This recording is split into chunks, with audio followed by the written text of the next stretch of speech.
ከእግዚአብሔርና ከመጽሐፍ ቅዱስ ማን ይበልጣል ነው እንጂ ከሃይማኖት ሳይንስ ይበልጣል። ስለዚህ እግዚአብሔር የለም ማለት ነው።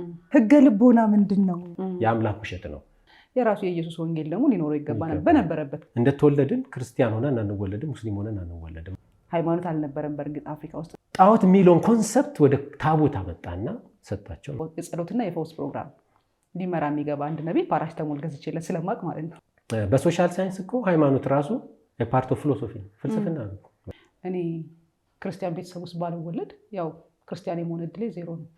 የትኛውም ነባር ሃይማኖቶች ባያቸው ሴትን በዳይ ናቸው። እስከደረስኩበት እስከሄድኩበት ሃይማኖት ሳይሆን ስፒሪቹዋሊቲ ነው የነበረው። ኤልሻዳይ ነው ምንም ሚሳኔ የለም ብለሽ መጽሐፍ ቅዱስን ስታነቢ ግን አንድ ጃኖ ሆይ ያህል አቅም ያስቀምጥበታል። ይሄ እግዚአብሔር ወይም ይሄ አላህ ወይም ይሄ ደግሞ መጽሐፍቶችን የሚያጽፈው ፈጣሪ ሌላ መንገድ ሳይኖረው ቀርቶ ነው ወይ? ማምለጫ ተብላ ዲፋይን የተደረገች ነው። ነፍስ የሚባል ዲፊኒሽን የለም።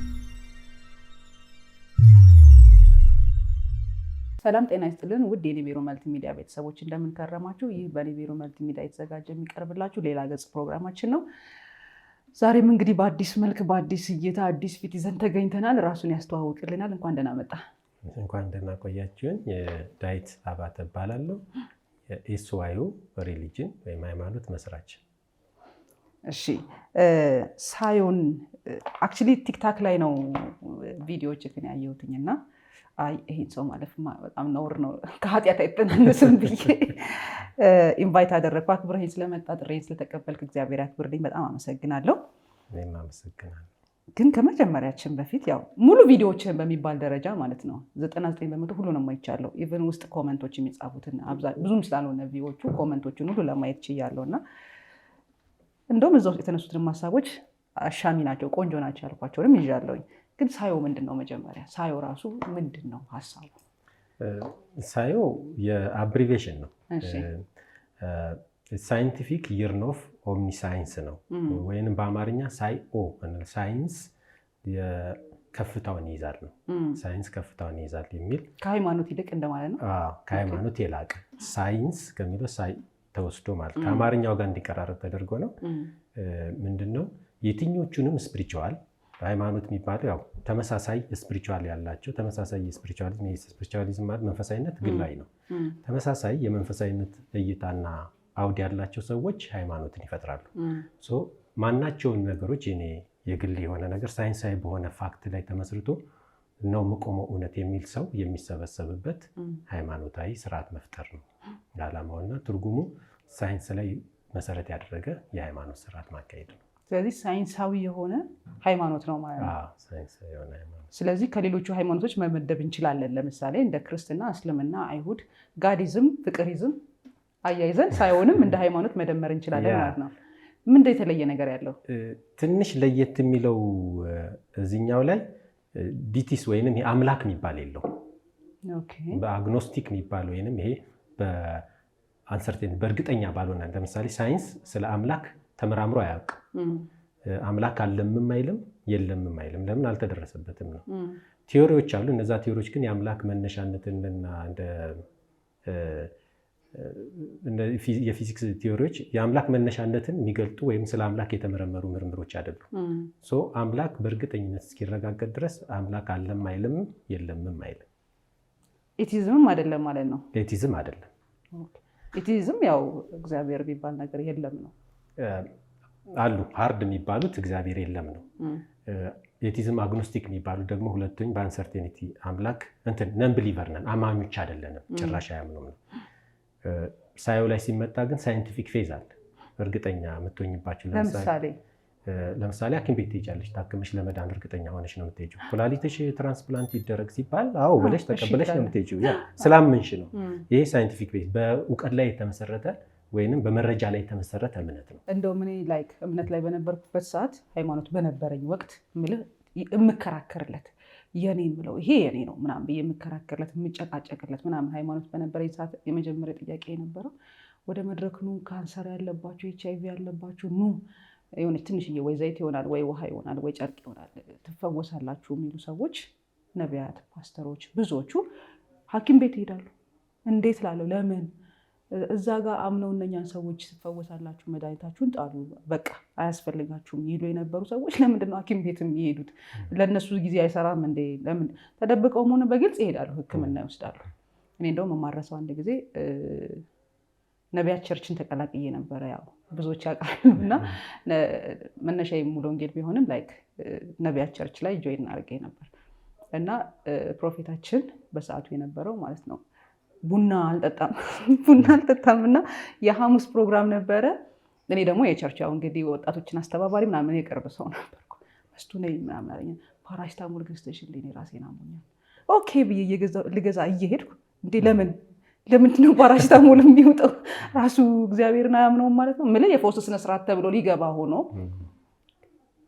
ፓራሲታሞል ይወስዳል እና ላይክ እንደዚህ ሎጂካል ያልሆኑ ብዙ ነገሮች አሉ። በእርግጥ ግን ወደ እምነት ወደ ሃይማኖት ይመጣል እና በሳይንስም ፋክት ማድረግ ይችላሉ የሚለው የብዙ ሰው የኔ ብቻ ሳይሆን የሁላችንም ጥያቄ ነበር። ከሳይሆን እንጠብቃለን ማለት ነው አንድ አዲስ ነገር። በእርግጠኝነት ሳይንስ ላይ እንዴት ነህ?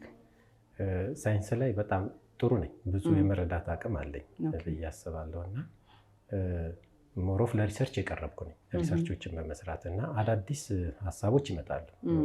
ለምሳሌ በጣም ፓራዳይም ሽፍት ይመጣል ከምራቸው አንደኛው ትምህርት ሊበራል መሆን አለበት፣ ነፃ መሆን አለበት። አሁን አብዛኞቹ ሃይማኖት ላይ ብታያቸው ባክግራውንድ ኢንዶክትሪኔ ስለተደረጉ ከዛ ውጭ እውነት ያለ አይመስላቸው። ያ በሳይኮሎጂ ካኒንግ ኢፌክት ይባላል። ዋንስ ከከደንሹ በኋላ ያ ሰውዬ ከዛ ንቅንቅ እንዳይል ነው የምታደርጊው። ልጆች ስታስተምሪያቸው ሊበራል መሆን አለባቸው። ሃይማኖትን አስገድደች ልታስተምሪያቸው አይገባም። ካልቸርን፣ ስርዓትን ልታስተምሪያቸው አይገባም።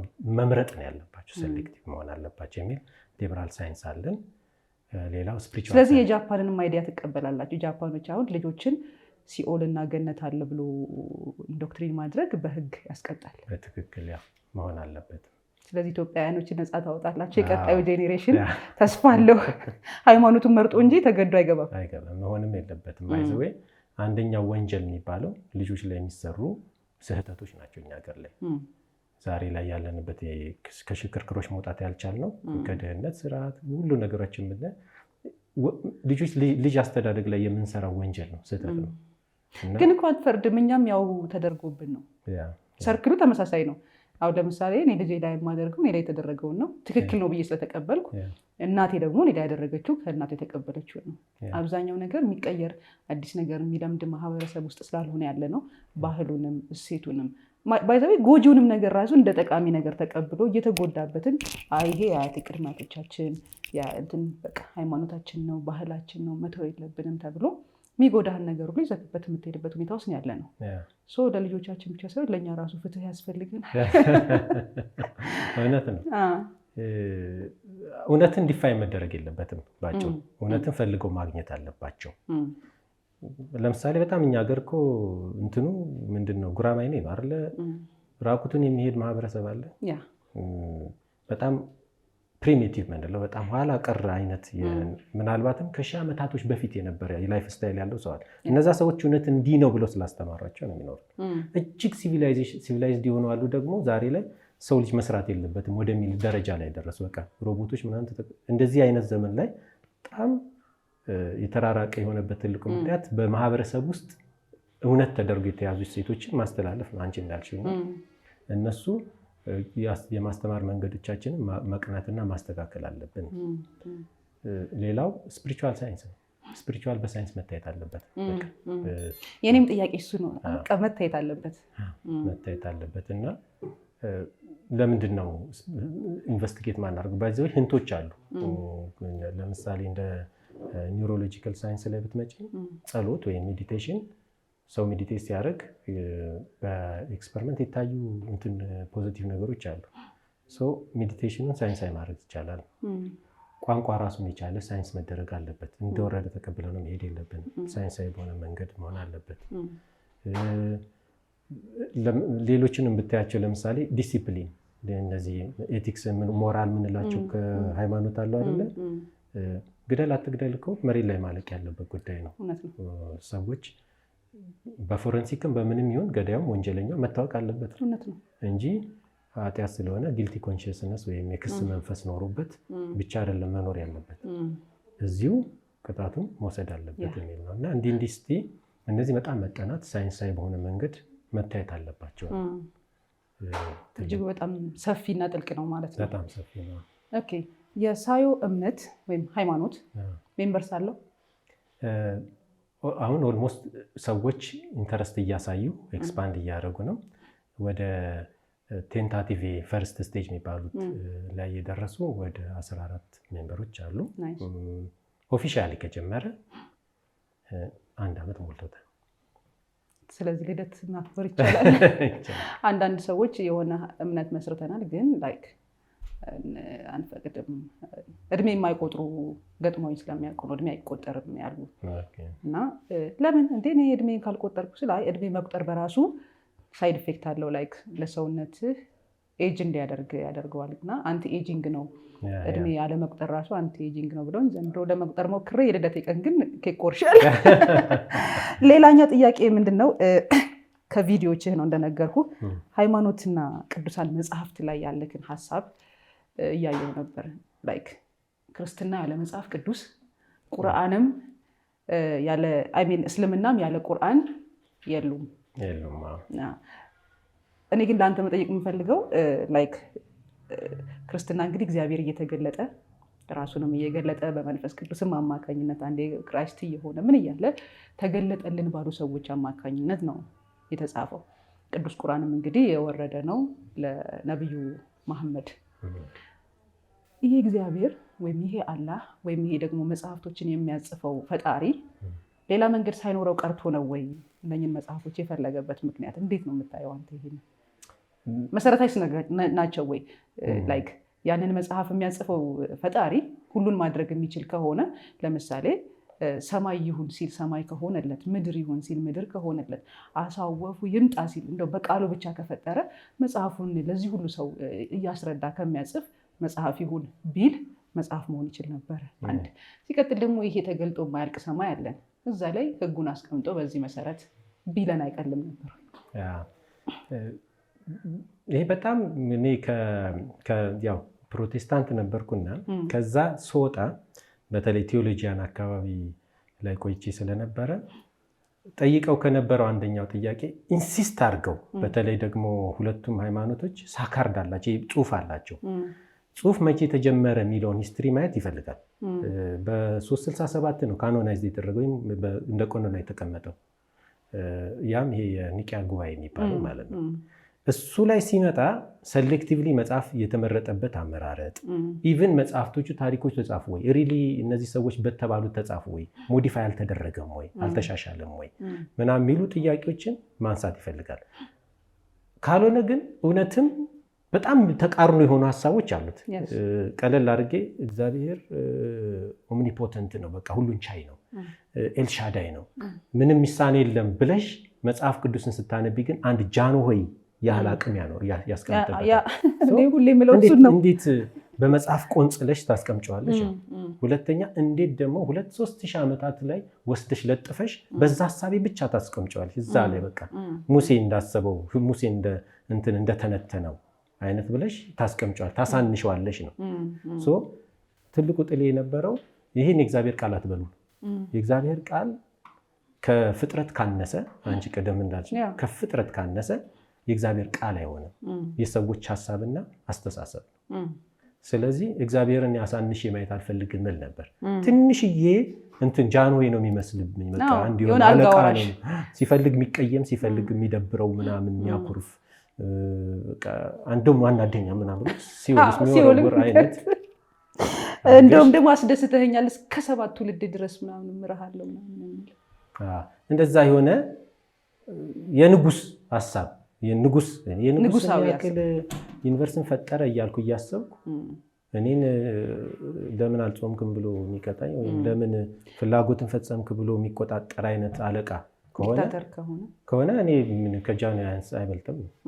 እና ሪሊ ይሄ መጽሐፍ ባይኖር ኖሮ ሁሌ ምሳሌ ይሰጣቸዋል። ሪሊ እነዚህ መጽሐፍቶችን ሙሴ ጽፏቸዋል? አንድ የመጀመሪያ ጥያቄ። ሁለተኛ ለምንድን ነው ክርስቶስ ጻፈ ያላላችሁ መጽሐፍ? እሱ ከሆነ ለምን አልጻፈም? ጽሁፉን።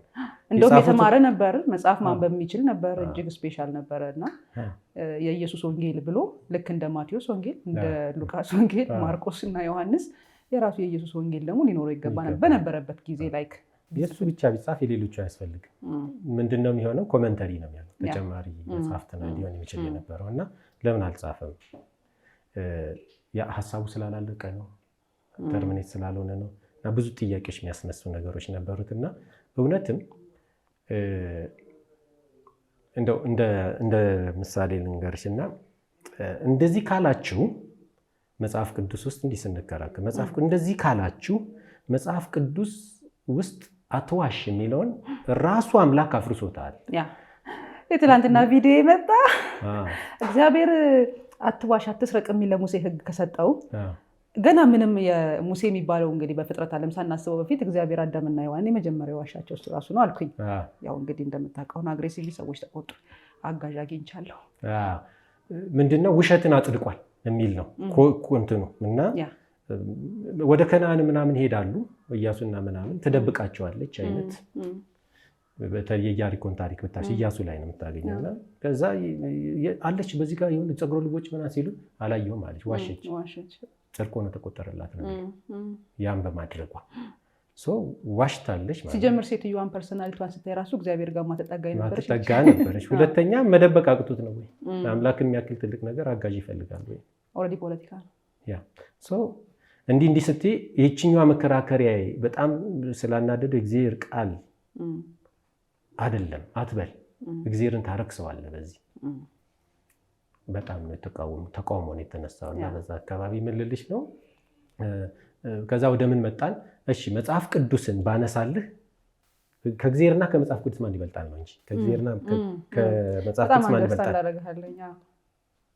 እንግዲህ መጽሐፍ ቅዱስ እግዚአብሔር ይበልጣል ካልሽ መጽሐፍ ቅዱስ አያስፈልግም፣ እግዚአብሔርን ፈልግ ነው። ኦኬ አይ መጽሐፍ ቅዱስ ይበልጣል ካልሽ ጣዖትህ ነው፣ ስለዚህ እግዚአብሔር የለም ማለት ነው። አይ የእግዚአብሔር ቃል ነው፣ እግዚአብሔርም ያለ ቃሉ ቃልም ያለ እግዚአብሔር አይኖርም ማለት ነው። ስለዚህ አንሷል፣ ዋሽቷል፣ ውሸቱም ምኑም እዚህ ውስጥ አለ፣ የአምላክ ውሸት ነው። እኔ በጣም ያነሰ እንትን አልከተልም። ምን ልልሽ ነው? ያችን ብድግ ስታደርጊባቸው ሃይማኖቱ የለም፣ ቶታል የለም። ለመጀመሪያ ጊዜ የአብርሃሚክ እንትኖች ሃይማኖቶች የሚባሉት ጂውሽ፣ ክርስትናና እስልምና ናቸው ሳካርድ ወይንም መጽሐፍ ማስቀመጥ የጀመሩት እንጂ እነ ቨርዲክስ የሚባሉ ወይም እነ ሂንዱይዝም፣ ቡዲዝም በዩ እነ ተስሚ መጽሐፍ የላቸውም። ሃይማኖቶች ታላላቅ ይቀድማሉ፣ ባይዘኝ ከሌላ ሃይማኖት ይቀድማሉ። እነ ግኖሲስ የሚባሉ ሃይማኖቶችም ይቀድማሉ፣ ግን ጽሁፍ የላቸው። እነዚህ ጽሁፍ መሆናቸው ኢምፓየር እንዲፈጥሩ ነው ያደረጋቸው። አምላካቸው መጽሐፋቸው፣ ከዛ ውጭ የለም። ስለዚህ ላይክ እያልከኝ ያለው እግዚአብሔርን ከፈለገ አንድ ክርስቲያን ሊያገኘው የሚችለው መጽሐፍ ቅዱስ ውስጥ ነው እንጂ ከዛ ውጭ መጽሐፉ ከሌለ ሰውየው አምላክ የለውም።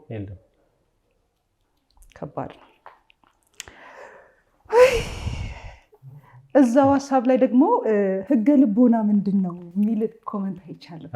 በአንተ አስተሳሰብ ህገ ልቦና ምንድን ነው? ምክንያቱም ላይክ መጽሐፍ ቅዱስ አስፈላጊ ካልሆነ መጽሐፍ ቅዱስ አሁን እንዳልከው እግዚአብሔር እዛ ውስጥ ከሆነ ያለው ኦልሬዲ ጣዖት ነው። ስለዚህ ይወገድ ካልክ ልንመለስ የምንችለው መጽሐፍ ባልተጻፈበት ዘመን የነበሩ በህገ ልቦና የተዳደሩ የነበሩ እነ ኢዮብን ማየት እንችላለን። ህገ ልቦና ግን ምንድን ነው? ራሱ ህገ ልቦና ኮንሰፕቱ ምንድን ነው? ህገ ልቦናን እንግዲህ ወደዛ ተመልሼ ነው አሁን ባለሁበት ስታንድ ነፍስ ራሷ ማምለጫ ተብላ ዲፋይን የተደረገች ነው። ነፍስ የሚባል ዲፊኒሽን የለም። መንፈስ ነፍስም የለኝም። መንፈስ የሚባለው ሂስቶሪካል ያለው ዲፊኒሽን የመጣው የሆነ መልስ ለመመለስ የመጣ ሎጂካል ናቸው፣ በዚህ ፊሎሶፊካል ነው የሚመለሱት እና ከዛ ውጭ ህገ ልቦና የሚለው ላይ ስትመጪ ከህግ በፊት ምን ነበረ የሚለውን ለመመለስ የተፈጠሩ ናቸው። ህሊና የሚባል ነው። ህሊና ግን በጣም የሚያወዛግበው ማህበረሰባዊ ነው። በማህበረሰብ የሚቃኝ ነው እንጂ በተፈጥሮ የሚገኝ አይደለም። እውነት ነው። በሆነ መልኩ የምትቀበያለ አንድ ስፒሺስ የራሱን ስፒሺስ በገዛ ፈቃዱ አይገልም፣ ኤክሰፕት ኮምፒቲሽን ከሌለ፣ ውድድር ከሌለበት ወይም የሪሶርስ እጥረት ከሌለበት ተነስቶ ዝንጀሮን አይገልም። ወይንም የሚያጋጭ ነገር ካልተፈጠረ በስተቀር የሚያጋጭ ያውም እስከ መግደል አይደርሱም፣ እስከ መቆሳሰል ነው የሚደርሱት። በጎች ለበጎች ይዋጋሉ። ሲዋጉ ግን ኮምፒት የሚያደርጉባት ነጥብ ስላለ ነው። ይሄ ኢንስቲንክት የሆነውን ከሆነ ህገ ልቦና ዲፋይን የደረገው በፍጹም ከአሁኑ ህግ አይገናኝም። አይገናኝም። እነሱ ህገ ልቦና የሚባለው መግደል በተፈጥሮ አልተሰጠንም ነው። ያ ያስኬዳል። በተፈጥሮ ማንም መግደል አልተሰጠውም ፕሪያዳተር ካልሆነ አዳኝ ካልሆነ በስተቀር። አድኖ የሚበላ በተፈጥሮ መግደል ነው ስራው። ለሰው ልጅ ግን መግደል እንትን በተፈጥሮ የተሰጠው አይደለም፣ የራሱን ዝርያ። ሌላው ደግሞ መዋሸት በተፈጥሮ የተሰጠን አይደለም፣ ተለማምደው ነው። ምክንያቱም የሶሻል ላይፉ አይደለ ውሸትን ያስለማል። መስረቅ የሚባለው ደግሞ ቢሎንጊንግነት ስላለ፣ ይሄ ባለቤትነት ስላለ። ለምሳሌ አንድ የምታፈራ ፍሬ ብትኖርና ሰውየው ሮጦ ቀድሞ ሰብስቦ ቢይዝ አሳጥቶታል እኮ ተፈጥሮ። አንድ ቀጥፎ መሄድ ሲገባው ሁሉንም ቀጥፎ ያዘ። ሀብት እንዲህ ነው፣ ዘረፋ ነው። ባለ ሀብት ምናምን ሜድ ስታደርጊ እንደዛ ያኛው ይመጣና ስላጣ ጉልበትም ስለሌለው ተደብቆ ሰርቆ ይበላል። ምንድን ነው ስህተቱ? እንዲሰርቅ ያደረገው ኮንዲሽኑ ነው እንጂ በተፈጥሮ የመስረቅ ባህሪ የለው። እነዚህ ህገ ልቦና የሚሏቸው ከህግ በፊት የነበሩ ስርዓቶች ናቸው። በሃይማኖት ዲፋይ የሚደረጉት ምናልባት ኢንስቲንክት የሆነ ወይም ይሄ ኮንሽስነስ ወይም የሰው ልጅ አይምሮ እሳቤ ዴቨሎፕ ሳያደርግ የነበረን ባህሪ ከሆነ ሊያስኬድ ይችላል። ከዛ ውጭ ግን ህገ ልቦና ተብሎ አምላክ ከትቦ ልባችን ላይ የሚፈጠር ነገር ግን የለም። ስንፈጠር ተከትቦ ተሰጥቶን አንፈጠርም። እንድናስብ የተደረገው ግን እንደዛ ይመስላል። እንደዛ ነው። አዲስ እውቀት እያገኘሁ ነው በነገራችን ላይ፣ ደስ ብሎኛል። እሺ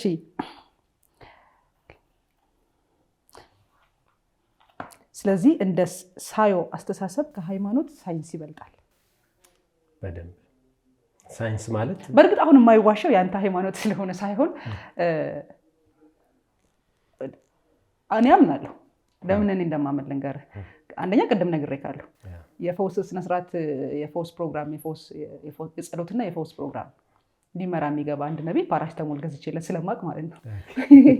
በቃ ኦልሬዲ ሎጂካል ከሆንክ ሰው ሲያመው ኢሚዲየትሊ አእምሮ ላይ የሚመጣው ሕክምና ሆስፒታል መሄድ ነው እንጂ በጣም ሲያቅተው ሕክምናው አይሆን ይሆን ሲል ነው ወደ ጸበሉም ወደ ጠንቋይ ቤቱም ወይ ደግሞ ወደሆነ ቦታ ወደ እምነት ቦታ ፊቱን የሚያዞረው ሳይንሱ ላይ ተስፋ ሲቆርጥ ነው።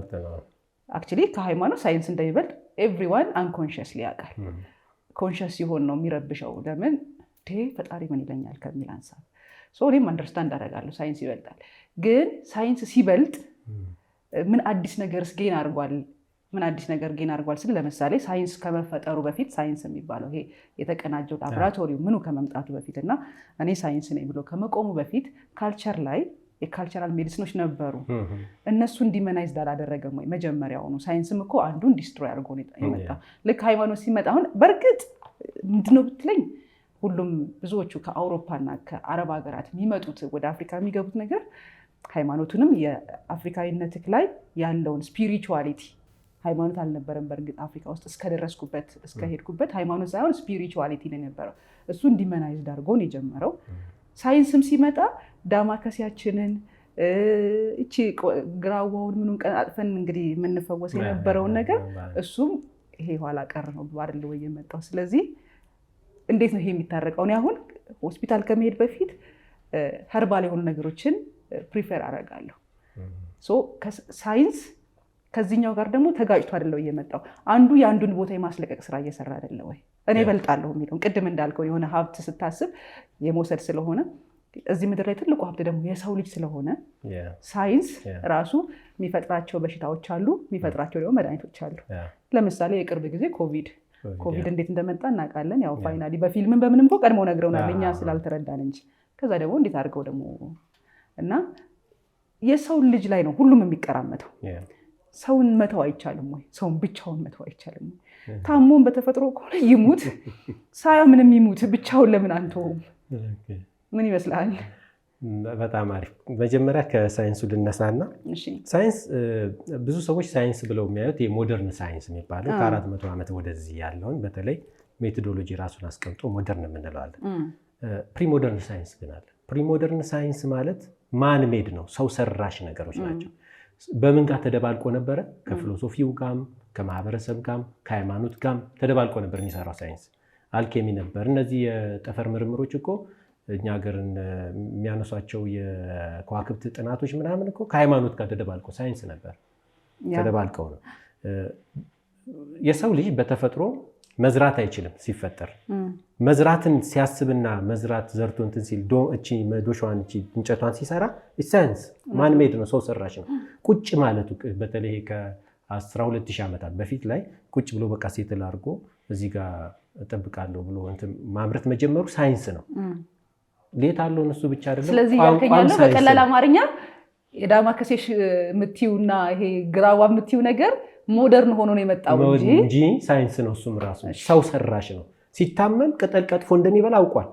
ስለዚህ ሄዶ ጨምቆ በላ አዳነ ማለት ነው። እሱ ግን ሁሉንም የሚያድን መስሎት ሲሞክር በሙከራ ውስጥ የሚያጠፋቸው ጥፋቶች ስለነበሩ ሳይንስ ኦኬ ራሱን ባክቴሪያውን አግኝቶ እስኪ አስቢ እስከ 7ኛው ክፍለ ዘመን ድረስ ምናምን ወረርሽኞች ምናምን የአምላክ ቁጣ ተደርገው ይታሰቡ ነበረ። ነገር ግን በባክቴሪያ ምክንያት እንደሚመጣ ሲታወቅ ግን ኦኬ ባክቴሪያዎች ራሱ መግደል ይቻላል የሚል መድኃኒት መሰራት ጀመረ። እነዚህ ነገሮች ምን እያደረጋቸው መጣ? በፊት በካልቸራል እየተለመዷቸው የመጣ የቤት አሰራር ብታዩ ከጎጆ ወደ ህንፃ እንትንን ጀልባ ከጀልባ ወደ እንትን ምንድነው መርከብ ከዛ ወደ ፕሌን ምናምን የመጣ ነው። ነባር የነበሩ ተያይዞ ነው የመጣው። በጣም ስለዚህ አንድ ላይ ተጣብቀው ነበር ነው የምትለው። ሃይማኖትም ፍልስፍናውም ሳይንሱም ሁሉም ነገር አንድ ቋት ውስጥ ስለነበረ ነው እንጂ ከዛ ሳይንስ ራሱን ችሎ ወጣ። ሞደርን ሳይንስ ላይ ሲመጣ አይ ብቻዬን ልውጣና ልቀጥላል እንጂ ሳይንስ ቀድሞ የነበረ የሰው ልጅ እድገት ነው፣ ለውጡ ነው ወይንም ዝግመተ ለውጡ ነው። ናይስ ኢቭን በሶሻል ሳይንስ እኮ ሃይማኖት ራሱ ፓርት ኦፍ ፊሎሶፊ ፍልስፍና ነው። እውነት ነው እንጂ የሆነ እንደተወለድን ክርስቲያን ሆነን አንወለድም፣ ሙስሊም ሆነን አንወለድም። አስተምረው እስልምና ግን ስትወለድ ሙስሊም ነበር የሚለው ዲፊኒሽን ነው። ለመልስ ነው የተሰጠው። መልስ እኮ ነው። አንተ ስትወለድ ማንም ሰው ሲወለድ ክርስቲያን ከመሆኑ በፊት እስላም ነው ይላል። የእነሱ ዲፊኒሽን ነው እንጂ ያ ሰውዬ ሃይማኖት ክርስትናን ባላስተምረው እስላም አይሆንም። ዴፊኒትሊ እስላም አይሆንም። ሶላት አያደርግም። እንትን ምንድነው አይቀራም። በቃ ቁርአን አይቀራም። ምን አይነት ምን አለቅ። ስለዚህ ስለተወለደ ክርስትናን ባላስተምረው ምንም ባላስተምረው ሙስሊም ይሆናል። ፎልስ ነው፣ ኢንቫሊድ ነው።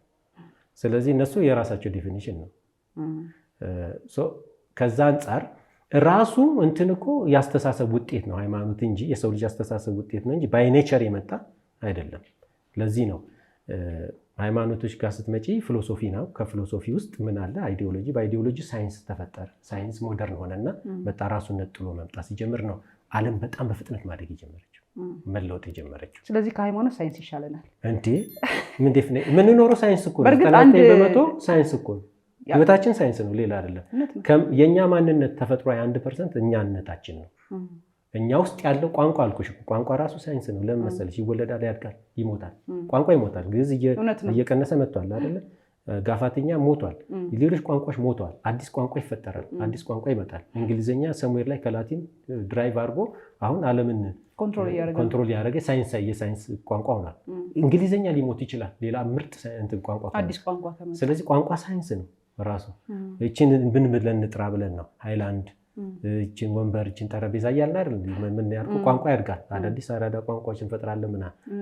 ሳይንስ ነው ራሱ። ማን ሜድ ነው፣ ሰው ሰራሽ ነው። እና ሰው ሰራሽ በሆነ ዓለም ውስጥ የራሳችን ሃይማኖት የራሳችን እሳቤ ማረፊያ እንፈልጋለን። እሱም አንደኛው ቤት ሃይማኖት ነው፣ አንደኛው ቤት ሳይንስ ነው፣ አንደኛው ቤት ፊሎሶፊ ነው። በቃ የተለያየ ካልቸር ምናምን የምንላቸው ነገሮች ይኖራሉ ማለት ነው። ያ በእርግጥ አሁን ስለማናስተውለው ስለሆነ እንጂ እኔ ክርስቲያን ቤተሰብ ውስጥ ባልወለድ ያው ክርስቲያን የመሆን እድሌ ዜሮ ነው።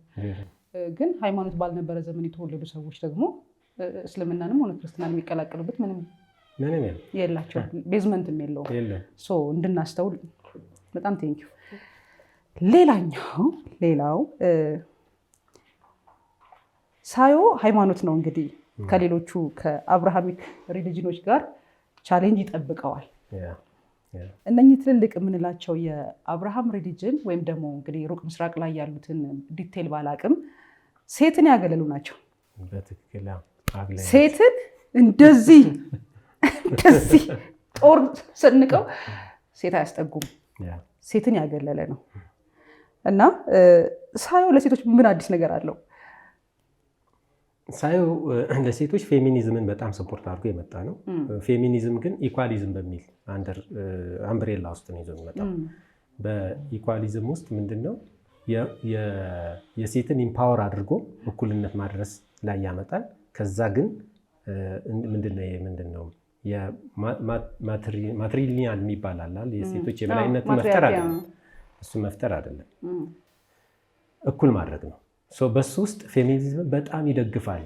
ከሚደግፍባቸውም አንደኛ ትልቁ ምክንያት በመዋቅራዊ ችግር ነው። በነገራችን ላይ ትንንሽ የካልቸር እንትን አይደለም የሴቶች ችግር፣ በመዋቅር የተዘረጋ በወንዶች የበላይነት የተመሰረተ ለብዙ ሺህ ዓመታት የቆየ ደግሞ በጣም የሚያናደውና የሚያበሽቅ በባሪያና በጌታ ስርዓት ጊዜ ኢመርጅ ያደረገ ሃይማኖቶችን ይዘው መምጣታቸው ነው። ስትራክቸር ይዘው መጥተዋል እና የትኛውም የአብርሃሚክ ሪሊጅን በዩ የትኛውም ነባር ሃይማኖቶች በያቸው ሴትን በዳይ ናቸው። ለምንድን ነው ግን እንደው ምንድን ሪዝኑ አይገባኝም። አሁን ልክ ባይብልን ስትከፍት ሴትን ነው እንደዚህ አድርጎ ምጥሽን አበዛለሁ እንትን አደርግሻለሁ ምናምን ብሎ የጀመረው ሲጀምር ባልነበረችበት ነው። አዳም እንዳትበላ ይሄን የበላ ጊዜ ትሞታለህ ምናምን ሲለው ባልነበረችም፣ ህግ ሲሰጥ ምን ሲባል የሌለችበት ላይ መታ ብሎኛል አዳም እግዚአብሔር እንደዚህ ብሎ አዳም ነው የነገራት፣ እግዚአብሔር አልነገራትም። ፋይናሊ ግን እግዚአብሔር ሲመጣ ቁጣ የጀመረው እሷ ላይ ነው። እሷን ስለሰማህ ምናምን ቅድም እንዳልነው የነገስታቶቹ ታሪክ ይሄ የሚቆጣው የሚናደደው አለ አይደለ? ያ ኪንግ ጀምስ ሴት ላይ ነው የጀመረው እስከሚያልቅ ሰዓት ድረስ ማለት ነው። ጳውሎስ 14 ይመስለኛል የጻፈው መጽሐፍ ካልተሳሳትኩኝ፣ ሁሉም ጋር ነው ሴቶቹን ያሳድድ የነበረው። እኔ እንደውም በዚህ በኩል ኢየሱስ በጣም ፌቨራይት፣ ለምን ከሴቶች ጋር በነበረው ኮኔክሽን ሴቶች ይስጣቸው የነበረው ክብርና ቦታ ማህበረሰብ ያገድላቸውን ሳይቀር አብሯቸው ቁጭ ብሎ ያወራ ምናምን ነበር። እና እንደውም አልቲሜት ፌሚኒዝምን የጀመረው እሱ ነው አይነት የሚልም አንዳንድ ዲቤቶች አይቻለሁ። ችግሩ ምንድነው? ሃይማኖት ሴቶችን የማያቀላቅልበት የመጀመሪያው ለምን እሱን ችግር ካልነገርከኝ ሳየው መፍትሄ አምጥቷል ብዬ መቀበል ይከብደኛል። እነኚህ ሃይማኖቶች አጥብቀው እንድትለብስ እንድትሸፋፈን ባይዘዌ ክርስትና በአውሮፓ በኩል ስለመጣ የመሸፋፈኑን ይሄ ጥቅልል ብለን እስከ እግራችን የምንሸፈነው ነገር ያው እንትን ስላልሆነ እንጂ ከአንድ ሙስሊም ሴት አለባበስ እኩል ነው ክርስትና የሚያዘው። ግን ያው የመጣበት መንገድ ነው እንትን ያለንና ምን አድርጋለች እቺ ሴት ነው የተሻለ ብቃትና አቅም አላት? በጣም ወደዛ እሺ እንትን ልበለውና የእናታዊ ዘመን በነበረበት ጊዜ ከ12000 ዓመታት በፊት የጋርዮሽ የሚባል ስርዓት ነበር እና ያ በጋርዮሽ ስርዓት ልጆች ይጠሩ የነበሩት በእናታቸው ስም ነው። አባታቸው አይጠራም ወይም አይታወቅም። እና እኩል ነው የሚያድኑት፣ እኩል ያድናሉ። አሁን ብዙ ስለ ማስኩሊን ሲነሳ ጠንካራ አድርገው የሚያዩት በኢቮሉሽን ነው ባይዘ ወንዶች ጠንካራ የሆኑት እንጂ በእንስሳ ላይ የምታየው ሴት አንበሳ ማዳኝ ናት፣ ሌሎችም ማዳኞች ናቸው፣ ሌሎችም ለቃሚዎች ናቸው። ምንም ስፔሻል የሚያደርጋቸው የለም። ወንዱም ሴቱም እኩል ነው የራሳቸውን ኮሌክት የሚያደርጉት። ሰው ላይ ሲመጣ ግን ሴትን ወደ ውስጥ በማስገባ በተለይ የአባታዊ ዘመን ከተፈጠረ በኋላ ነው የባሪያ ስርዓት የመጣው። ለምንድን ነው እሱ ስርዓት የተጀመረው? ሴቶቹ ምን አድርገው ነው? ለምን ምን አደረጉ መሰለሽ? ሴትልመንት ሲመጣ ሴትል ማድረግ ሲጀምር ሞር የእንትኑን ስራ እኛ እንስራው የሚል እንትን ወሰዱ። የእርሻውን ስራ ወንዶቹ እና ወንዶቹ የእርሻውን ስራ መስራት ሲጀምሩ ኢኮኖሚው እነሱ ጋር ገባ ማለት ነው በዲፎልት። እነሱ ጋር ኢኮኖሚው ሲገባ ኮንትሮል ማድረግ ጀመሩ እነዛኞች። ምክንያቱም እናንተ ወልዳቸዋል ከጠላት እንጠብቃቸዋለን የሚል እንትን ጀመሩና አስገቧቸው። ከዛ ከሆነ ስቴፕ በኋላ ንብረት ማድረግ ጀመሩ። የኔ ናት ማለት ጀመሩ። ኮምፒቲሽኑ ቀረና እሷ የኔ ናት እንዳትነካ ወደ ማለት ጀመርና የዛፋ ታሪክ መጣች። ቅድም ያልከው ፍሬውን ሰብስቦ የመውሰድ ነገር። ከዛ ሴትን ንብረት አደረጓት። ከዛ ትንሽ ቆዩና ደግሞ ከቤት እንዳትወጪ ወደሚል መጡ ማለት። ከዛ እንዲህ እያለ ጭራሽ እሱ እንትን ምን ፈጠረ? ወንዶች ላይም ኮምፒቲሽን አመጣ። ወንዶች እርስ በርሳቸው ኮምፒት ማድረግ፣ ለሴት መጣላት፣ ለሴት የኔ ናት ማለት፣ በእኔ ሴት ዙሪያ አትዙሩ ማለት ምናምን። ከዛ እንዳትነካብኝ ነገር ያለው ከዛ ሰርፕለስ የሆነ ምርት ማምረት፣ ትርፍ ሲያመርቱ አንዱ መቸገር ሲቸገር ባሪያ ማድረግ እሱን ምናምን ተጀመረ። የባሪያ ስራ ቀጠለ ማለት ነው። አይ ስሩ ታይም እንደዛ መጣ። የባሪያ ስራ ቀጥሎ ለ6000 ዓመታት ከቀጠለ በኋላ እንግዲህ ከ3000 ዓመታት ወደኋላ ስንመለስ እንትኖች ጀመሩ።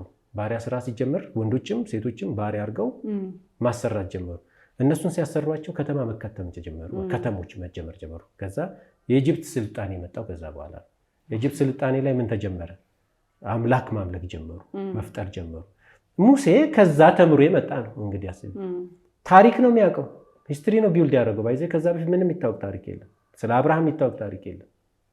ስለዚህ አብርሃም ስቶሪ ነው፣ ስቶሪ ነው። በቃ እንደዚህ ዝም ብሎ ካራክተር የተቀረጸ። ታዲያ መጣና እንዲህ ነው አብርሃም ወለደ ምናምን ብሎ የተነገረውን ትውፊት እንግዲህ የገቡት እኮ እዛ ራሳቸው ታሪክ ላይ ስታይ ስንት ነበሩ? 12 እኮ ነበሩ። ዮሴፍ ቀደማቸው ነው አይደል? ሲወጡ ግን ስንት ነው? 6 ሚሊዮን ናቸው። 6 ሚሊዮን ሲሆኑ በ6 ሚሊዮን ውስጥ ዲስትሪቢዩት ሊደረግ የሚችለውን ትውፊት አስቢ። እውነታ እንዴት ነው ግሬን እንትን ማይጠፋው፣ ትሩዝ ማይጠፋው እውነት። ከዛ መጣና እሱ ጻፈው። ሲጽፍ እንዲፈጠረ እያለ ነው የጻፈው።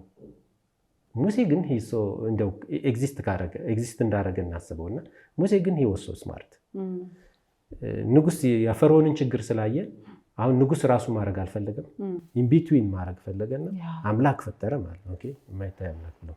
ስለዚህ ህግ ተቀበለ፣ ህግ ሰጣቸው። በጣም ሲጨቀጭቁት እኛ በቃ የለመድነው እንደዚህ የምናመልከው ምናምን ሲሉት ጣዖት ነው ብሎ ከሰጣቸው ተመሳሳይ የግብፅ ታቦት ነው ብሎ ሰጣቸው። እነሱ እስኪመለሱ እንትን የጥጃ ምናም ሰርተውለታል ከአሮን ስለምታውቁ ከላይ ባሉን ሰርተው ጠብቀው አመጣና ሰጣቸው። ሰበረውና መልሶ ሄዶ ሰጥቶ ጣዖት የሚለውን ኮንሰፕት ወደ ታቦት አመጣና ሰጣቸው ማለት። ከዛ በኋላ ህግ ነው የራሱ ህግ ስለመሆኑ ክርስቶስ የሙሴ ህግ እያለ ነው የሚያወራው። ከዘጸአት ላይ ምዕራፍ 20 ላይ ከጻፈው 10ቱ ትእዛዛት ይልቅ ዘሌዋውያን ላይ የተጻፉት 6000 ምናምን 70 ህጎች ይበልጣሉ። አመንዝራ ትርጉሙን አስቢ። ሴት ናት አመንዝራ የተባለችው። ከዛ በኋላ ኢየሱስ ክርስቶስ ፊት ስትመጣ አንድ ሴት አመንዝራ ብትገኝ በድንጋይ ተወግራ ትሙት ያለው ዘሌዋውያን ላይ ነው። ወንዱ አይተውታል እኮ የቤተሰብ ኃላፊ ስለሚሆን ተውት ይሄድ። እሷ ግን በድንጋይ ተወግራ። ያንን አታመንዝር የሚለውን ማተርጉሞታል ሙሴ ራሱ። ያን ነው የሙሴ ህግ የሚባለው። ሙሴ አመጣና ህግ ሰጣቸው ማለት ነው። እዛ ውስጥ ምን ነበረ? በባርነት ጊዜ ስለነበረ አይደለም ሴቶች ወንዶችም ባሮች ነበሩ።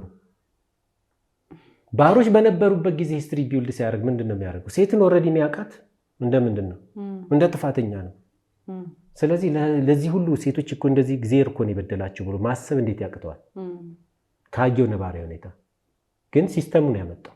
ስለዚህ እቺ ሴት እኮ በደላ ነው፣ እንደውም ጭራሽ ምን አይቷል? ምስታምጥ አይቷል ምናምን። ስለዚህ መጡ አርግማን ብሎ መጻፍ ይቀላል። እንደዚህ ነው ይሄ ክሮኖሎጂካል እንትን ስትመጪ እንደዚህ ያመጡ። ስለዚህ ሴቶች ኦልሞስት በተበደሉበት ሴትና እንትን በነበሩበት ጊዜ ጭራሽ ሃይማኖት መጣና አጸናላቸው፣ ስታምፕ አደረገላቸው። 7ኛ ክፍለ ዘመን ሰርቫይቭ ለማድረግ አልሞከሩም ነበር በወቅቱ የነበሩት። እንዴት አድርገው ተቀበሉት? እንዲያምኑት ተደርገዋል እኮ ከፈጣሪ ነው ስለተባለ። ቅድም ጭሰኛና ጌታ ላልኩሽን ከአምላክ ነው የተሰጣችሁ እናንተ እኮ እንዲህ እኮ የምታመጡት የተረገማችሁ ነው፣ እንደውም ከእባብ ጋር ታላችሁናል እየተባሉ አስበዋል። በርጠ ሁልጊዜ የሚያስቀኝ እባቡ ሲያወራ እና እንዲህ ያለ ነው። ስለዚህ ሳየው ለሴቶች ምን አለው? ስለዚህ የመጀመሪያው መሰረታዊ ነገር መዋቅራዊ ለውጦች መምጣት ናቸው። ከቋንቋ ጀምሮ ለምሳሌ እንደው ሃይማኖቶች ይኖር ካልን ለአምላክ ተቀጽላ ስያሜዎች ላይ ስትመጪ መጠራት ያለበት በወንድም በሴትም አይደለም። መላእክቶች በወንድም በሴትም መጠራት የለባቸውም። ኢፍ ኤግዚስት እምነት የግል ስለሆነ ገብርኤል፣ ሚካኤል ምናምን እያልሽ ሰይጣን ምናምን እያልሽ ጠዋት ላይ ለስላሳ ፀሐይ የሞኩ ነው ብለሽ ከሰዓት ላይ ፀሐይ ዋናቴን መታኝ እያልሽ ለጉልበተኛ ነገር የወንድ ባህሪ እየሰጠሽው፣ ለአምላክ ለፈጣሪ የወንድ ባህሪ እየሰጠሽው እንዴት ነው ቋንቋውን ብቻ በመማር ሴት ልጅ ራሷን የበታች ማታደርገው? እሱ እንዳለን ሌላ ስትራክቸር ለውጦች ያስፈልጋሉ። ለምሳሌ አሁን እነዚህ ፋይት እያደረጉ ያሉት በጣም ሰፖርት አደረጋቸዋል ፌሚኒስቶች። ዘይ ነው በጣም ትልቅ ባውንስ ያደርጋል። ሰዎች እስኪረዱ ድረስ ትልቅ ቻሌንጅ አለ። ኢቭን ከሴቶቹ በጣም ትልቁ ቻሌንጅ ነው ሴቶቹ ናቸው። ይሄ ፐርሲቭ የሚያደርጉ በቃ ትክክለኛ አምላክ ነው ተብሎ ያው ተከትቦ ተሰጥቷል። ስታምፕ ተደርጎ ብዬሻለሁ። እንደውም ቅድም አሪፍ ነገር አንስተሻል እና ይሄ ክርስቶስ አንደኛው ይተችበት የነበረው ሴቶችን መቅረቡ ነበር። ሴቶችን አገልጋይ ማድረጉም ጭምር ነበር ሲጻፍና እነዚህ ነገሮችን ስታያቸው ብሬክ ስሩ ሊደረጉ ሊሰበሩ የሚገቡ ሊለወጡ ሊስተካከሉ የሚገቡ ይሄ በድሮ አስተሳሰብ በባሪያና በጌታ ስርዓት ጊዜ የተሰራ ጽሁፍ ነው። ዛሬ ላይ ሞዲፋይ መደረግ አለበት ተብሎ ሞዲፋይ ሊደረግ ይገባል። ግን ያው የባሪያና የጌታ ስርዓት እኮ መልክ ነው የቀየረው እንጂ አሁንም ስቲል ግን በዳይ መሆን የለበትም። እሱ መጥፋት አለበት ቶታሊ። የባሪያና ስርዓት አስተሳሰቦች መጥፋት አለባቸው ቶታሊ። ግን እስከዛ ድረስ ሴቶች መጨቆን የለባቸውም። አይዘር ይሄን በጣም ፋይት ማድረግ የሚገባቸው ሴቶች ናቸው። አይ ነው በቃ ባይዘዌ ፌሚኒስቶች እስቲል እኮ ግን ደብል ስታንዳርድ ነው የሚሆንባቸው። ለምሳሌ ፌሚኒዝም አይዲያን አክሴፕት ያደረገች አንድ ሴት እኔ ወጥቼ መስራት አለብኝ እንደውም እኔ እሱን ገንዘብ አልጠብቅም ብትል እንኳን ስራ ውላ ስትመጣ የቤቱ ስራ ይጠብቃታል። እሱን ሁለቱም መስራት አለባቸው። አይሰራም። ባይዘዌ ጥቂት ወንዶች አሉ ከኔ ባል ጨምሮ ጥቂት ወንዶች የቤትን ስራ ሼር የሚያደርጉ እንድንሰራ የማይፈልጉ ሞደርን የሆኑ አሉ። ግን አብዛኛው ስፔሻሊ ሪሊጅን አካባቢ ያሉ ወንዶች ቃል በቃል መናገር እችላለሁ፣ ሁለቱ ስራ ውለው ከመጡ ቤት ውስጥ አጋሽ ከሌላቸው እሷ ወደ ኩሽና ስትሄድ እሱ ወደ ሪሞት ነው የሚሄደው። ደብል ስራ ነው የሚሆንባት። ለሴቷ እኔ ፌሚኒስት ነኝ ብትል ደብል ላይ መከራ ነው የምታበዛው ነው የምልህ። አትሊስት ቤት ብትሆን ኑሮ ስራዋን ጨርሳ የምታርፍበት ጊዜ ልታገኝ ትችል ነበር። ምንድነው ኮንሲኩዌንሱ የሚመጣው? እንደ ምሳሌ እኔ አሁን እንደዚህ ያለ ባህሪ አለኝ፣ ስራ ሼር ማድረግ። እሱም ብቻ አይደለም የሚገርምሽ፣ ሌላኛው ደግሞ እኔ ልጆቼ ሲጠሩ በእናትም በአባትም ነው የሚጠሩት። የልጆቼ ስም በእናትም በአባትም ነው የሚጠሩት። ለምሳሌ አንደኛ የመጀመሪያ ልጅ የልቤ መታሰቢያ ዳዊት ነው የምትባለው። መታሰቢያ ባለቤት ስም ነው። ለምን ስምሽ ሲጠራ የአባትሽ ብቻ ነው፣ የእናትሽ አይታወቅም። ይሄ ስትራክቸር የሚባሉት መስተካከል ያለባቸው መሰረት መያዝ ያለባቸው ነገሮች መሰረት መያዝ አለባቸው። ሁለት ምንድን ነው የሚሆነው ነው አሁን የኔ ጥያቄ። የቤት ስራዎች እኮ በማሽን እየተካናቸው የምንሄዳቸው ናቸው። በጣም ቻሌንጂንግ ነው፣ ወንዱም ይሳተፍበታል። ቤት መጥረጉ ሲያሰለቸው ቤት መጥረጊያ ይሰራል። ልብስ ማጠቡ እንትን ሲለው ዋሺንግ ማሽን ይሰራል።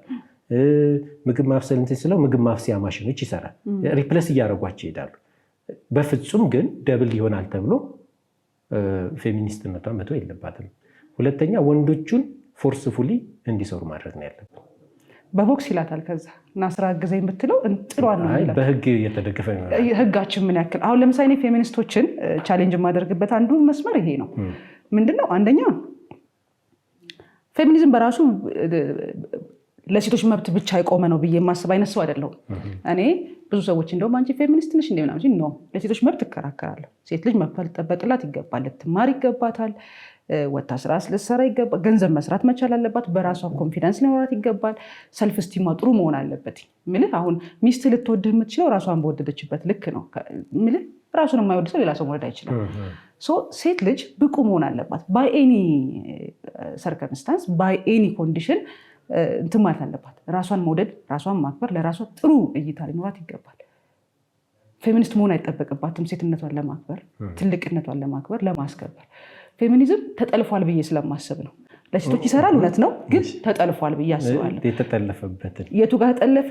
ለትራንስጀንደር፣ ለሌዝቢያንስ፣ ለጌዎች፣ ለተለያዩ ለእንደዚህ አይነት ነገር ተጋላጭ ነው። ሴቶች በአንድ ቦታ ሲሆኑ በእርግጥ የተለከሰከሰ ይኖራል ብዬ አይደለም፣ ግን አይሶሌት ማድረጉ በራሱ ልክ አይደለም። ለምን ቀደምት ገዳማትን ብናይ ታሪኮቻቸው አይሶሌት ያደረጉ ሴቶችና አይሶሌት ያደረጉ ከሴት የራቁና ከወንድ የራቁ ለብቻቸው የሆኑ ተመሳሳይ ጾታዎች ናቸው ጌይነትና ሊያዝቢያንነትን ያመጡት አይደል? ብንሄድ ወደ ምንድነው ወደ ቫቲካን ብንሄድ መነሻው ምዛ ስለነበረ ብናይ ገዳማቶች ናቸው ይሄን ችግር ያመጡት። ምን ከመሆን አንፃር ሴቶች ለብቻቸው አይሶሌት ከማድረጋቸው፣ ከሴቶች ጋር ከነበራቸው ግንኙነት ሙቪዎች ሁሉ አሉ በዚህ ጉዳይ። አሁን ጊዜው ግልጽ ነው፣ የምትሸፋፍንበት ጊዜ አይደለም። ለሴት ልጅ መብት መከራከርና ነገርየውን ለሌላ አጀንዳ ማመቻቸት ላይ የቱ ጋር ነሽ ብትለኝ ፌሚኒዝም የተጠለፈ ነው ብዬ አስባለሁ። ለሴቶች መብት ግን ሴት ልጅ መማር አለባት፣ ወታ መስራት አለባት፣ ለራሷ ጥሩ የሆነ ስሜት ሊኖራት ይገባል። በዙሪያዋ ያሉ ሴቶችን ፕሮቴክተር መሆን ትችላለች። አዎ ፌሚኒስት መሆን ግን አይጠበቅባትም ብዬ አስባለሁ። ግን ላይክ አሁን ስለ ሴቶች መብት ስታነሳ የሚመጣው ምንድን ነው? ፌሚኒዝም ነው። ፌሚኒስት የሚባለው ሙቭመንት ነው የሚመጣው። ግን ማሸማቀቂያ አይደለም እሱ። ፌሚኒስትን በጣም ሊያሸማቅቁ የሞከሩ ጥቂት ሮንግ አድቮኬተሮች አሉ። እሺ ምናልባትም ጥፋተኛ ከሆነ ታረማለሁ ተጠልፏል የሚሉ የተወሰኑ አድቮኬተሮች አሉ። እነሱ በጣም ሚስሊደሮች ናቸው፣ ወይንም ሃይማኖታቸውን እንዳይነካ ፕሮቴክት የሚያደርጉ ሰዎች ናቸው። ሃይማኖተኛ አይደለሁም ግን ተጠልፏል ብዬ አስባለሁ። አንቺ ያልሽበት ምክንያት ገብቶኛል። ምክንያቱም ይሄ ፎርዝ ዌቭ ላይ ሲደርስ እንደዚህ ሆነ። በነገራችን ላይ ካልቸራል ሆሞሴክሹዋሊዝም ካልቸራል ሆሞሴክሹዋሊዝም የመጣበት ዋና ሪዝኑ በራሱ እኮ ሴክሹዋል ማህበረሰቡ የሰራው ሩል ችግር ነው። አሁን ቅድም እንዳልሽ በጣም ምርጥ ነገር የተናገርሽ የቫቲካን ትንሾች ለብቻ ሴቶችን በመነጠል ከሴክሹዋል ዓለም ወይም ከሴንሹዋል ወርልድ ሊነጥሏቸው ሲያስቡ ሌላ ኢፌክት መጣ። በእርግጥ ዛሬ አይደለም የተጀመረው፣ ሆሞሴክሹዋል ድሮም የነበረ ነው። ለምንድን ነው ድሮ እነዚህ ኤግዚስት ያደረጉት ምናምን ካልሽ ፕሮቴክሽኑ ነው። በዚህ ሴክስ ፍሪደም አለመኖሩ ነው። የሴክስ ፍሪደም አለመኖሩ ሰዎች በጣም አግሬሲቭሊ ሴክስን እንዲፈልጉ ያደርጋቸዋል። አግሬሲቭሊ ኔቸርና ፕሮቴክት እያደረጉት ያሉት ወይራስ በጣም የተፈቀደበት ቦታ ላይ ብትሄጂ፣ አሁን ለምሳሌ አንድ ቢቢሲ የሰራው ሪቹዋል አፍሪካ ውስጥ የተሰራ ሪቹዋል ኢቨን ሴክሹዋል ድራይቫቸው እንዲነሳ የሚያደርጉት የዳንስ ለምሳሌ እንደ ኢንቫጋዲ ጭፈራ ብንሄድ ኦፕንሊ ስለሚያዩት ነው። ባይዘ ሴክስ ፍላጎት ሪላቲቭ ነው፣ አንጻራዊ ነው። አይኗን ብቻ አይቶ የምትሸፈን አይኗን ያለበት አይኗን ብቻ አይቶ ሴክሹዋል ፍላጎቱ ሊነሳ ይችላል። ጭራሽ ፊቷን ካየ ሊያብድ ይችላል። ፊት ብቻ የሚታይበት ግን ቦታ ላይ ቢሄድ ምንም ፊቷን ስላየ ምንም ላይመስል ይችላል። ሌላ አካሏን ሲያይ ሊነሳ ይችላል። ዋና ቦታ ላይ የሚውል ሰው ሴቶችን እንደፈለገ ሲወዛወዝ ሴክሹዋል ድራይቭ ሊሞት ይችላል፣ ላይነሳ ይችላል። ወይ እኛ ፕሮቴክት የምናደርግበትና የምንከለክልበት መንገድ በጣም አግሬሲቭ ለሆነ ሴክሹዋል ፍላጎት ያመጣል። ተጠያቂው ማን ነው? ሆሞሴክሹዋል እንዲመጣ እነዚህ ሃይማኖቶች ናቸው ራሳቸው። ሃይማኖቶቹ የሌለ ህግ ተፈጥሮን ፕሮቴክት በማድረግ በማለታቸው እንጂ ፍሪ በማድረግ ቢያደርጉት ኖሮ ሴክሹዋል ነገር ደግሞ እውነቱን ለመናገር ቸርቾች የተመሰረቱት ዋና ህጋቸው ሴክስ እንደሆነ ታውቂያለሽ። ሴክሹዋል ይሄ ፊሎሶፊካል እይታውን ስታይ በቃ ሴክስ ነው። ከመግደል ይልቅ ሴክስ የሰራን ሰው ያግዱታል። በደምብ ያው ታውቂያለሽ። እንዴት በድልሃል ዘሙታል ተብለሽ በእግዚአብሔር ላይ ተነስተሃል። ነገር ግን ወንድሙን የሚጠላ እሱ ነፍሰ ገዳይ ነው። ጠልተሽ ችግር የለውም ተጣላ ታረቁ ብለሽ ሊያገለግል ይችላል አይደል? ያመነዘረ ግን አያገለግላትም መድረክ ላይ። እነዚህ የሴክስ ህጎች ምን አድርጓቸዋል? በጣም ሰዎች አግሬሲቭሊ እና ሆሞሴክሹዋል በተወሰነ መልኩ ኤክስፕሎድ እንዲያደርግ ያደረጋቸው የተሰሩት ህጎች ናቸው። ከዛዎች ግን ተፈጥሯዊ የሆነ ችግሮችን ለምሳሌ እኛ አሁን ወሴ የሚል የለም፣ ምርጫ አለን የለን፣ ሴት ወንድ የለንም፣ ወንድ ሴት የለም። ግን ወንድ ሴት አይፈጠርም በተፈጥሮ የለም፣ በተፈጥሮ አይኖርም። አላውቅም ወይ አታስዋሸኝ፣ አላውቅም። አለ፣ በተፈጥሮ አለ። ሁለት ጾታ ያለው ሰው ግን ሁለት ጾታ ያለው ሰው ለምንድን ነው ፐርሲቭ ያደረግነው? ትራንስ ጀንደር እንዲያደርግ የምናደርገው ለምንድን ነው? ዋይ አንዱ ምረጥ ነው የሚሉት። ባይዘ ወይ አንዲት ቪዲዮ አይቻለሁ ኢትዮጵያ ውስጥ ህፃን ልጅ ሁለት ሆኖ ተወልዶ በቅርብ ጊዜ ነው ዩቲዩብ ላይ ያየሁት። እና ህፃን ልጅ ተወልዶብኝ ሁለቱም ነው ያለው እና ወደ አንዱ ላድርግና ተቸግር ያለው አይነት ነገር ነው የምትለው። ይሄ ሰውዬ ይሄ ልጅ ሲፈጠር ወይም ይሄ ሰው ሲፈጠር ለምንድን ነው ሁለቱም ባይተፈጥሮ ማንቀበል? ሁለቱም አለው ብለን በቃ ወንድና ሴት ብለን ማንቀበለው? ተፈጥሮ እኮ ነው፣ ናቹራል። እኛ በጣም ስግብግቦችና እኛ ካልነው እውቀት ውጭ በቃ ሌላው በሙሉ ስህተት ነው። ተፈጥሮንም ጭምር ስህተት እያልናት ነው ማለት ነው። እሱ እንዳለ ሆኖ የሆርሞን መዛባት ደግሞ አለ። ኢማጂን ሴት ሆና ፂም የምታወጣ ፊዚካል ላይ ሴት ፂም የምታወጣ ምናምን ስታወጣ እንተርባታለን። ቦዲ ሼም ይደረጋል። ቦዲ ሼም አለ። በቃ ይሄ ቡሊ እናደርጋለን። ወንድ እኮ ነው የምትመስለው ምናምን አንተ ምናምን እንላለን። ወንድ ሆኖ የሴት ያለው ቶታሊ ሆርሞኑ የአንድሮጂን እና ኦስትሮጂን የመለያየት የሚያመጣው ከሴት ካራክተር ነው ያለው። አክመሽ ነው የምታድኝ ወይስ ፐርሲቭ ነው የምታደርጊ? እኔ ማምነው እንደ ተፈጥሮ መቀበል ነው። በቃ እሱ እንደዚህ ነው ብለሽ መቀበል እንጂ ቡሊ ማድረግ የለም። ከኔ እውቀት ውጭ አንተ አታውቅም የሚል እኮ ነው። ከኔ ካልኩት ውጭ እውነት የለም የሚል ማህበረሰብ ውስጥ ተቀምጠሽ እንደዚህ ተንትነሽ ማየት ካልቻልሽ አይ በቃ እንደዚህ እንትኑ ስላለ ፌሚኒዝም እንትን ማለት አይ ፌሚኒዝም ከሴቶች እኩልነት ደረጃ ኢትዮጵያ ውስጥ ያልተሰራ ጉዳይ ስላለ ሴቶች ማብቃት አለበት፣ በሚገባ ማብቃት አለ። ጭራሽ በፊት እንደውም አሪፍ ነበር ከሆነ ጊዜ በፊትና አሁን ጭራሽ ህፃናት ሁሉ ተደፍሮ እስኪሞቱ ድረስ ደርሰዋል። ዋይ እንዴ! ለሴት ያለን ክብር እያነሰ ህፃናትን እንኳ ክብር እስከማንሰጣቸው ደርሰናል። ተው ህፃን በመሆኗ ብቻ ሴት በመሆኗ ህፃን በመሆኗ ብቻ ሊከበር የሚገባ ጉዳይ ነው። በየትኛው ሁኔታ ሴት ልጅ ልትበቃ ይገባል፣ ልትማር ይገባል። ይሄ ወንድ ሊገባ የሚችለው መብት በሙሉ ማግኘት አለባት። መዋቅራዊ ጫናው መሰበር አለበት፣ መጥፋት አለበት። በቃ ነፃ መሆን አለበት። ነፃ ስትሆን ምን አድቫንቴጅ አለ ይመስልሻል? ሀገር ታድጋለች፣ ማህበረሰብ ያድጋል፣ የተማረ ሰው ያድጋል፣ የፈጠራ ችሎታ ያድጋል። በነገራችን ላይ ከ1968 ጀምሮ ነው ዓለም በአስገራሚ ሁኔታ ማደግ የጀመረችው። ለምን? ሴቶችን ማሳተፍ ጀመር። በ19ኛው ክፍለ ዘመን የመጣው ታምር የሴቶች ተሳትፎ። ከዛ በፊት የነበረችውን ዓለም እንግዲህ ማሰብ ነው። በጣም ዘገምተኛ ነው። ቀስ ብላ የምታርግ በወንዶች የበላይነትና እርስ በርሳቸው በመጨቋቆን ላይ ባይዘዌ ወንዶች ተበድሏል የሚሉት እርስ በርሳቸው ነው የተበዳደሉት እንጂ ሴት አልበደለች። እንደውም አንድ ፖድካስት አይቼ ነበር ከዚህ በፊት ይሄ ዘመን ወንዶችን በጣም እየጨቆነ ነው ያለች አንድ ኢትዮጵያዊ ሴት። እንደው ወንዶች በወንዶች ራስ እርስ በርሳቸው የሚጣሉት እርስ በርሳቸው አይደል? የሚሰራረቁት እርስ በርሳቸው። ኢኮኖሚ ያለው እነሱ ጋር ነው ጨዋታው። እስር ቤት ቢገቡ እርስ በርሳቸው፣ ቢገዳደሉ እርስ በርሳቸው። እርስ በርሳቸው ለተገዳደሉ ሴቶች ምን አገባል? ምን ያገባል ሴት?